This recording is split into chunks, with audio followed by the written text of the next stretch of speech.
Pour la deuxième journée consécutive, plusieurs centaines de chauffeurs de VTC manifestaient ce matin aux abords des aéroports parisiens. À Roissy, ils perturbaient la circulation pour protester contre la dégradation de leurs conditions de travail et la baisse de leur rémunération.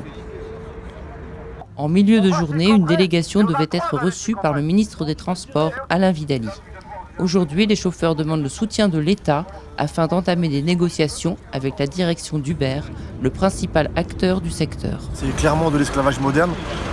Des récentes études totalement neutres ont bien prouvé que certains chauffeurs sont à moins de 4 € de l'heure. Donc, je vous rappelle qu'on est quasiment en 2017 en France. Il y a des chauffeurs qui font plus de 70-80 heures par semaine. Certains s'endorment au volant, certains dorment dans leur voiture. Et tout ça, en fait, juste pour nourrir leur famille. Et sous prétexte que ce sont des jeunes de banlieue, et ben pour eux, pour certains pouvoirs publics, c'est normal qu'ils gagnent moins de 4 € de l'heure. Nous, on dit stop, on est des Français à part entière et on veut qu'on soit respecté comme tout le monde. Et on veut avoir des vrais droits. Au début, les prix étaient intéressants avec Uber, il y avait du travail, les chauffeurs ils sont ça. Maintenant, ils ont fait, au fur et à mesure, ils ont baissé leurs tarifs.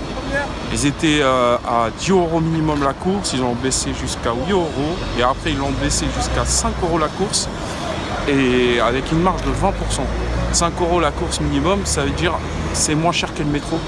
4 personnes, ils prennent un Uber, ça coûte moins cher que le métro.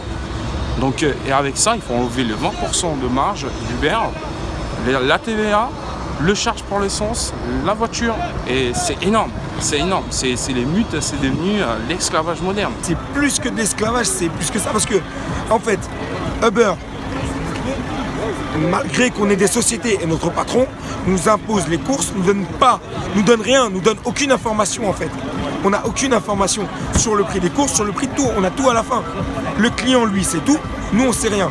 On demande juste au ministère qu'il force Uber, qui ne respecte absolument rien ici en France, qui force Uber à s'asseoir à une table et à discuter concrètement des tarifs, qu'ils ne choisissent plus ses interlocuteurs comme ils le font depuis des semaines. Nous, on n'est pas dociles, nous, on a des revendications qui sont claires et nettes et qui sont justifiées. Et donc, on demande à être reçu et à être écouté une bonne fois pour toutes. Si on est hors la loi, on ne peut pas dire ça crée de l'emploi. Ils s'échappent de leurs responsabilités pour dire cette plateforme a créé de l'emploi. Et qu'ils arrêtent de dire ouais les jeunes de banlieue. Non, c'est pas que les jeunes de banlieue. Vu que le mot ubérisation est entré dans le dictionnaire, il faudrait modifier la définition et mettre escroc, etc. Escroquerie, parce qu'en fait ils nous ont vendu du rêve. Et à la fin le rêve américain. Mais ces systèmes-là, on voit plus que ça commence à toucher tous les domaines. Et la preuve que ça marche pas, c'est l'ubérisation. C'est nous en fait, les premiers victimes de ces systèmes. Ils parlent tout le temps, ça crée de l'emploi, ça tue des autres sociétés, des petites sociétés qui embauchent, qui donnent un vrai poste de travail, un contrat. Uber, c'est juste un système, un virus.